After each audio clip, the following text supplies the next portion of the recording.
Amigos, que Dios les bendiga, soy el Padre Robertson en una nueva edición del Evangelio Diario. Estamos a lunes 11 de octubre. Celebramos en la liturgia de la iglesia hoy a San Juan 23. Angelo Roncalli nació en Choto il Monte en 1881, en Italia. Su vida episcopal fue importante, ya que estuvo en diferentes países que le permitieron conocer una realidad muy particular de la iglesia. Pío XII le concede el título de cardenal en el año de 1953. También fue obispo allá en Venecia, así es. Posteriormente es elegido papa en octubre de 1958. Su misión más importante fue convocar e iniciar el Concilio Vaticano II, el 11 de octubre de 1962, justo en un día como hoy. Murió el 3 de junio de 1963. No vio culminado el concilio, pero su sucesor, el Papa San Pablo VI, finalizó con este concilio ecuménico. Pidamos la poderosa intercesión de San Juan 23, o mejor llamado, el Papa Bueno.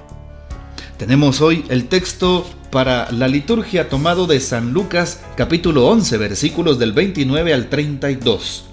En aquel tiempo, la multitud se apiñaba alrededor de Jesús y éste comenzó a decirles: la gente de este tiempo es una gente perversa.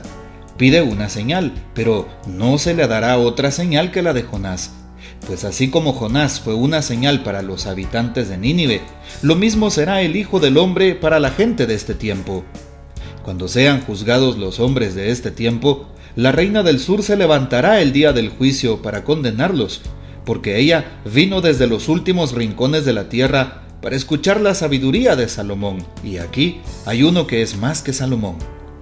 Cuando sea juzgada la gente de este tiempo, los hombres de Nínive se levantarán el día del juicio para condenarla, porque ellos se convirtieron con la predicación de Jonás, y aquí hay uno que es más que Jonás. Palabra del Señor, gloria a ti, Señor Jesús. Muy bien. Importante cómo de generación en generación la palabra de Dios se sigue transmitiendo. Hoy se pone el ejemplo de Jesús. Jesús en el Nuevo Testamento, Jesús el Hijo de Dios, Jesús el que predica, Jesús el que hace signos, Jesús el que sana enfermos, expulsa demonios, resucita a los muertos. Aunque no lo diga el texto, pero conocemos la figura de Jesús. San Lucas conoce la figura de Jesús de esa manera y por eso nos presenta a aquella multitud que se apiña alrededor de Jesús. Jesús trata de convertir a aquellas personas, a aquellos corazones duros. Por eso dice, la gente de este tiempo es gente perversa. Se le da una señal, pide una señal, pero no se le dará otra que la de Jonás. ¿Por qué dice, es una gente perversa? No solamente hablando de que sea mala, sino por el hecho del pecado. El pecado que endurece el corazón, el pecado que enceguece a la persona, el pecado que no permite abrirse a la gracia y a la misericordia, el pecado que se queda en la oscuridad y pues se siente incómodo ante la luz de Dios. Así es, eso significa ser una gente perversa, aquella persona que está cerrada a reconocer que debe de convertirse, a reconocer que debe de cambiar algo en su vida. ¿Cuántos de ustedes y yo muchas veces no queremos reconocer que debemos de cambiar? Muchas veces podemos hablar mal de los demás, criticar al prójimo, criticar al vecino, criticar al compañero de trabajo, criticar a alguien en la familia, sin darnos cuenta que los primeros en sanar eso que estamos criticando seríamos nosotros. Y por eso hoy Jesús nos dice esta gente perversa, aquellos que muchas veces se quedan ensimismados en su mal, en su pecado, no quieren dar su brazo a torcer, diríamos en el buen chapín, realmente no quieren reconocer que orgullosamente están en un error y quieren cambiar de vida. Allí está la primera invitación del texto. Jesús entonces desde esa perspectiva. Y luego pues se pone a dos personajes del Antiguo Testamento. Por una parte, Jonás, aquel profeta, un profeta de los menores, les llamamos en el Antiguo Testamento, un profeta que anuncia en Nínive la palabra de Dios, así es, y el pueblo se convierte. Y por otra parte, Salomón.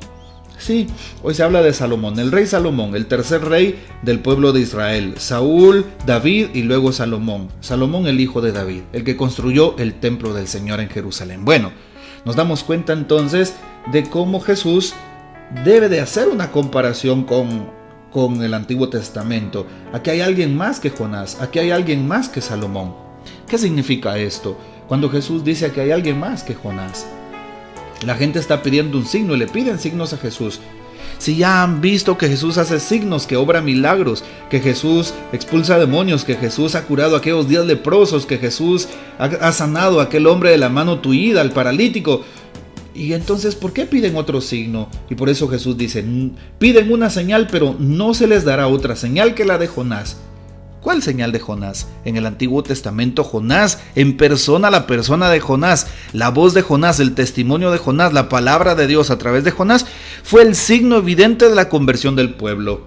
Así es, no necesitaron más que el signo de Jonás, que la presencia de lo que él les hablaba a viva voz.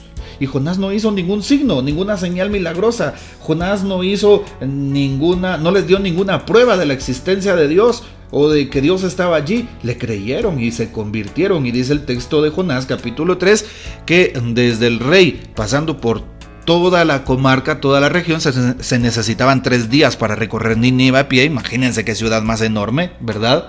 Bueno, todos se vistieron de ceniza y sayal. ¿Qué significa? Se pusieron un traje de penitencia, hicieron ayuno y se convirtieron de sus pecados. Bueno, pues Jesús nos invita hoy a la conversión. ¿Cuál es el hilo central del texto de hoy? La conversión. Jesús nos llama a convertirnos. Yo debo de preguntarme muy abiertamente y con toda sinceridad conmigo mismo como persona, ¿a qué me tengo que convertir? O mejor dicho, ¿de qué cosas debo de convertirme? ¿Mis actitudes estarán bien? ¿Debo de convertirme por algún pecado, por algún vicio, por alguna mala actitud? ¿De qué debo de convertirme? Hoy Jesús nos da esta oportunidad. Luego Jesús habla también de cómo aquella gente de Nínive le hizo caso a Jonás. Así es, cuando sean juzgados los hombres de este tiempo, ¿sí?, aquella gente de Nínive serán sus jueces, porque ellos se convirtieron con la predicación de Jonás. También dice Jesús, cuando sean juzgados los hombres de este tiempo, la reina del sur se levantará el día del juicio. ¿Por qué? La reina del sur era aquella reina de Saba que venía de los últimos rincones y que iba a visitar al rey Salomón. Y ella se convierte por la predicación del rey Salomón, por ver su sabiduría.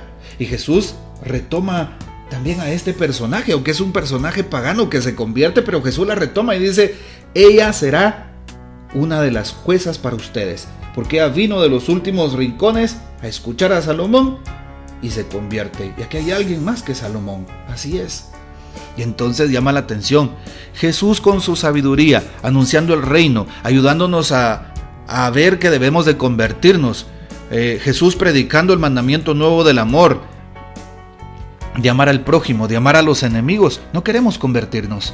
Cambia de vida, di la verdad. Siempre permanecemos en la mentira. Sé una persona paciente, pacífica, una persona de paz. Siempre queremos estar en la violencia. Sé una persona que guarde la castidad. Siempre buscamos la lujuria, las cosas que están alejadas de Dios. Vean ustedes qué interesante lo que propone Jesús, un cambio de vida, de actitud.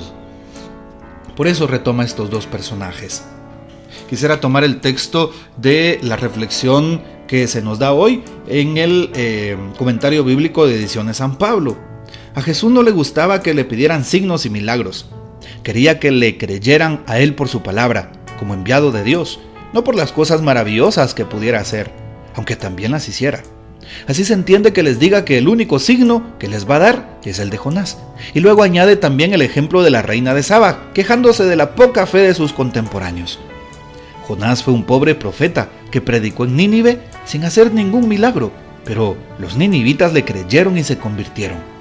Mientras que a Jesús, uno que es más que Jonás y que además ha hecho signos sorprendentes que ya debieran bastar para reconocerlo como el Mesías de Dios, no le acaban de creer. Y lo mismo la reina de Saba, que vino desde lejos a escuchar la sabiduría de Salomón, y Jesús es más que Salomón. El signo de Jonás no se refiere aquí, como pasa en San Mateo 12, 38, 40, a la resurrección de Jesús al tercer día, igual que Jonás había estado 3 días en el vientre del pez. San Lucas pone a Jonás mismo, a su persona, como signo, sin milagros, apoyado solo en la palabra de Dios. En su caso, con éxito. En el de Jesús, con muchas más dificultades. Y eso que los ninivitas eran paganos y los que no creían en Jesús eran judíos, es decir, ya deberían de haber confiado en su palabra. Vean ustedes qué bonito lo que dice este comentario bíblico. Por eso a nosotros que se supone que ya creemos en Jesús, que ya pertenecemos a la iglesia y se nos invita desde la palabra misma de Dios a creer, a convertirnos y no queremos hacer caso, pues bueno, ya vendrán las consecuencias para nuestras almas, no solamente aquí en la vida, sino en la vida eterna. Por eso pidámosle a Jesús que nos ayude a cambiar cada día, a cambiar una manera de pensar, una manera de hablar, una manera de actuar, una manera de sentir, a cambiar mi forma de vivir.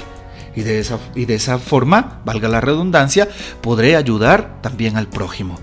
Bueno, te invito para que hagas un breve examen de conciencia y tomes en consideración lo que Jesús nos propone en el texto de este día.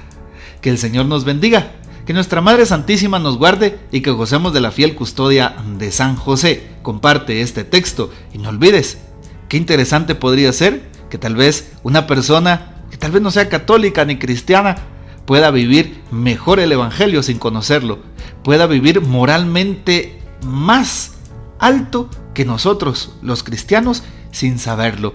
Así que hoy te invito, desde el conocimiento de Jesús, desde el encuentro con la persona de Cristo, con su palabra, a que tratemos de vivir como Jesús nos lo pide, como Dios se lo merece. Que puedas compartir entonces este audio y hasta mañana. Y te bendiga el Padre, el Hijo y el Espíritu Santo. Descienda sobre ti y permanezca siempre. Amén. Hasta luego.